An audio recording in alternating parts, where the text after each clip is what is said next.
Avant de plonger dans cette histoire incroyable, pensez à vous abonner à la chaîne et à activer la cloche. Ici, chaque récit a quelque chose à dire, et vous ne voudrez pas en manquer un seul.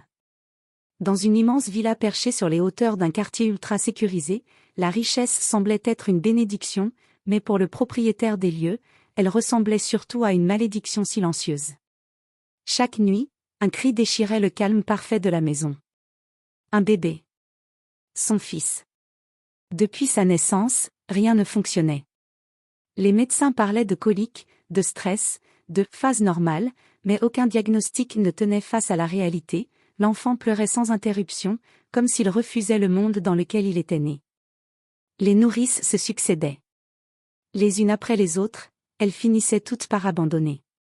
Certaines disaient que la maison était lourde, d'autres qu'il y avait quelque chose d'inexplicable dans la chambre du bébé. Mais le père, un homme d'affaires froid et rationnel, refusait de croire à ces superstitions. Jusqu'au jour où même lui commença à vaciller. Des nuits sans sommeil. Des réunions annulées. Une tension permanente dans chaque pièce de la maison. Et surtout, ce regard vide de son fils, comme s'il cherchait quelque chose qu'aucun adulte ne pouvait comprendre.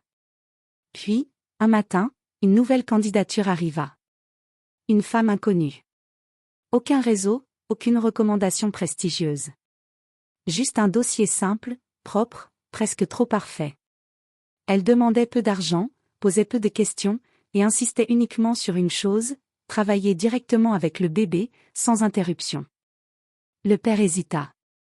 Mais il n'avait plus d'option. Ce qu'il ignorait encore, c'est que cette femme n'était pas là par hasard, et que dès la première nuit, la maison allait commencer à révéler des secrets qu'il aurait préféré ne jamais découvrir. Le matin était calme dans la villa, trop calme. Depuis des mois, le père avait appris à se méfier de ce silence. Il savait qu'il n'était jamais durable, qu'il annonçait toujours les pleurs imminents de son fils. Dans la chambre du bébé, les rideaux épais bloquaient la lumière du jour. Le berceau était parfaitement propre, les jouets soigneusement rangés, mais l'atmosphère restait lourde, presque étouffante. Et comme prévu, le bébé recommença à pleurer. Un cri aigu, profond, impossible à calmer. Le père serra les dents. Une autre nuit sans sommeil. Une autre journée de travail détruite avant même de commencer. C'est à ce moment-là que la sonnette retentit. La nouvelle nounou venait d'arriver. Elle se tenait devant la porte, immobile, tenant un simple sac en tissu. Rien de luxueux, rien de sophistiqué.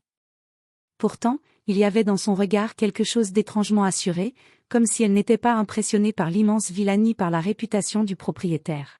« Vous avez des références ?» demanda le père, sans la laisser entrer immédiatement. « Non. Mais je peux calmer votre enfant. » Sa réponse était directe. Trop directe. Le père hésita. Toutes les autres avaient dit la même chose, avant d'échouer. Mais les pleurs du bébé à l'intérieur devenaient insupportables. Une urgence silencieuse poussait à prendre une décision. Finalement, il s'écarta. 1 heure.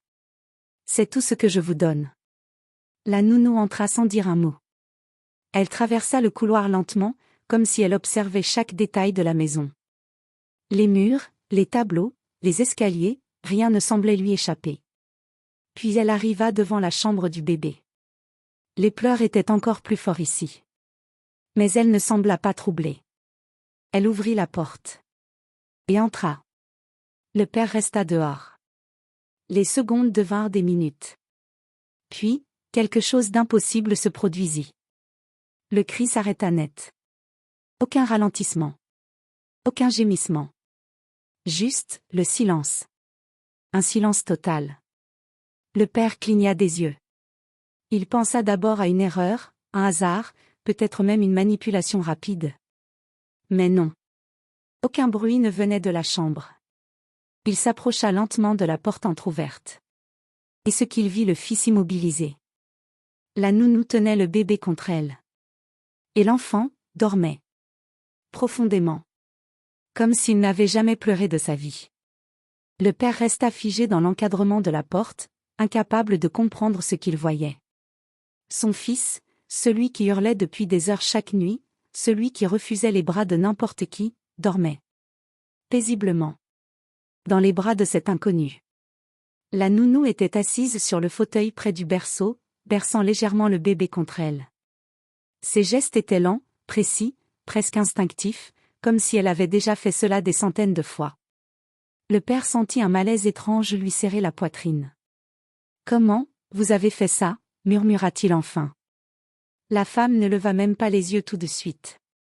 Il n'avait pas besoin de bruit. Il avait besoin de calme. Sa voix était douce, mais il y avait quelque chose d'inexplicable dedans. Une assurance trop profonde pour être normale. Le père s'approcha lentement. Plus il avançait, plus il observait son fils. Aucun signe de douleur. Aucun froncement de sourcils. Juste une respiration régulière, presque parfaite. C'était impossible. Les médecins avaient dit que le bébé avait un tempérament extrêmement difficile. Les anciennes nourrices parlaient de crises incontrôlables. Même lui, son propre père, n'avait jamais réussi à le calmer plus de quelques minutes. Et pourtant, cette femme venait de réussir en quelques instants. Il baissa les yeux vers le bébé. Et ce qu'il remarqua le troubla encore plus. L'enfant ne semblait pas simplement endormi. Il semblait apaisé. Comme s'il était enfin à sa place. Comme s'il connaissait cette présence. « Vous êtes déjà venu ici ?» demanda le père, méfiant. Un silence. La nounou continua de bercer doucement le bébé avant de répondre. Non. Mais certains enfants reconnaissent ce dont ils ont été privés. Le père fronça les sourcils. Qu'est-ce que ça veut dire ? Mais elle ne répondit pas. À la place, elle posa doucement sa main sur le front du bébé. Et à cet instant précis, l'enfant sourit dans son sommeil. Le père recula légèrement, troublé. Ce n'était pas normal. Ce n'était pas médicalement logique. Ce n'était pas humainement compréhensible. Et pourtant, sous ses yeux, son fils venait de trouver un calme qu'aucun spécialiste n'avait réussi à expliquer. La nounou leva enfin les yeux vers lui. Et pendant une fraction de seconde, son regard sembla porter quelque chose de plus profond. Quelque chose qu'elle ne disait pas encore. Il ne pleurera plus comme avant, dit-elle simplement. Puis elle resserra légèrement le bébé contre elle. Comme si elle savait déjà que cette maison cachait bien plus qu'un simple enfant difficile. Les jours suivants, quelque chose changea dans la maison. Ce n'était pas seulement le bébé. C'était l'atmosphère entière.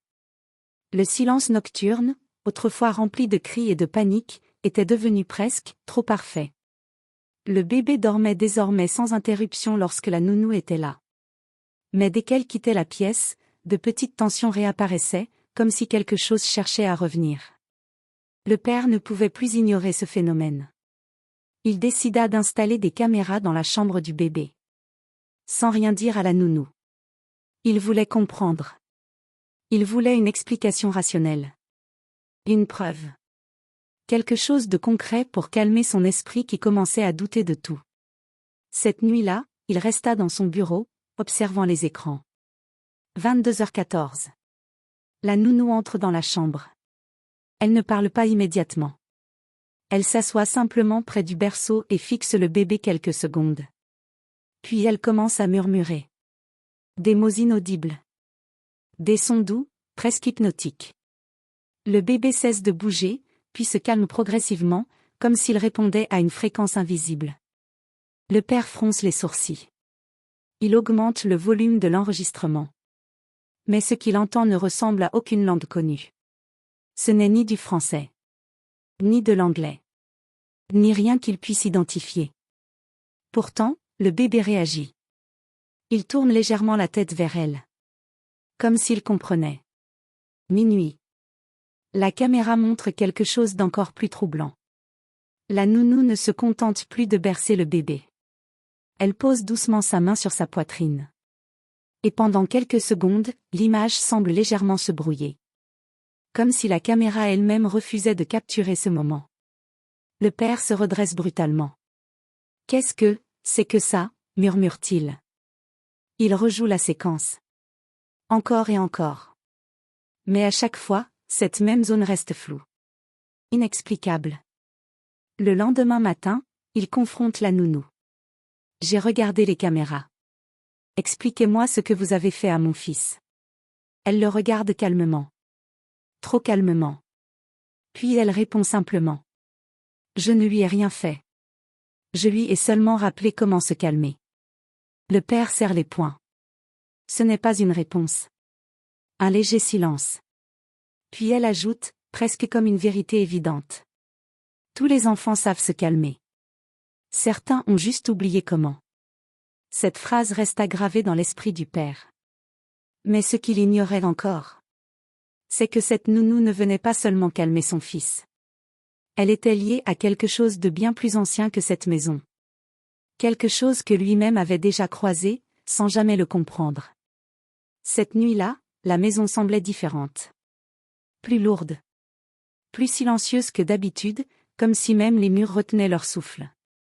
Le père n'avait pas dormi. Depuis les images des caméras, quelque chose s'était brisé en lui, une certitude, une logique, une façon de comprendre le monde. Il attendait. Il voulait une explication claire. Cette fois, il n'accepterait plus les réponses vagues. Minuit passé. La nounou entre dans la chambre comme toujours. Mais cette fois, le père est derrière elle. Dans l'ombre. Silencieux. Elle s'arrête près du berceau. Le bébé ne pleure pas. Il ne bouge même pas. Il la regarde, calmement. Comme s'il l'attendait. Cette fois, je veux la vérité, dit le père d'une voix ferme. La nounou ne sursaute pas. Elle ne semble pas surprise. Elle savait qu'il viendrait. Elle se redresse lentement. Puis elle pose une main sur le berceau. Et à cet instant, le bébé pousse un petit souffle, presque un sourire. Votre fils ne souffre pas, dit-elle enfin. Le père serre les dents. Alors pourquoi tout ça? Pourquoi moi? Pourquoi vous? Un long silence. Puis elle répond. Parce qu'il se souvient. Le père reste figé. Se souvient de quoi? La nounou tourne lentement la tête vers lui.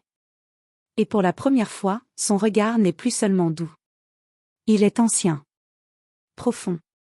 Inexplicablement lourd. Avant de naître ici, il a déjà été apaisé, dit-elle. Le père recule légèrement. C'est impossible. Elle secoue doucement la tête. Rien de ce qui existe vraiment n'est impossible. Le bébé tend légèrement la main vers elle. Et ce geste simple brise quelque chose dans l'esprit du père. Comme une mémoire qui ne lui appartenait pas. Qui êtes-vous? Murmure-t-il enfin. La nounou le regarde longuement. Puis elle répond, calmement.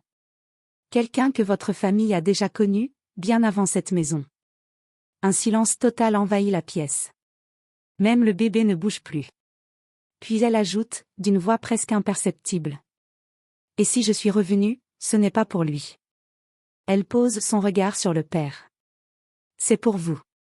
Le père reste figé, incapable de répondre. Parce qu'au fond de lui, il comprend qu'il ne s'agit plus seulement d'un enfant qui pleure. Mais d'un secret ancien. Quelque chose qu'il a oublié. Quelque chose qui revient enfin, réclamer sa vérité.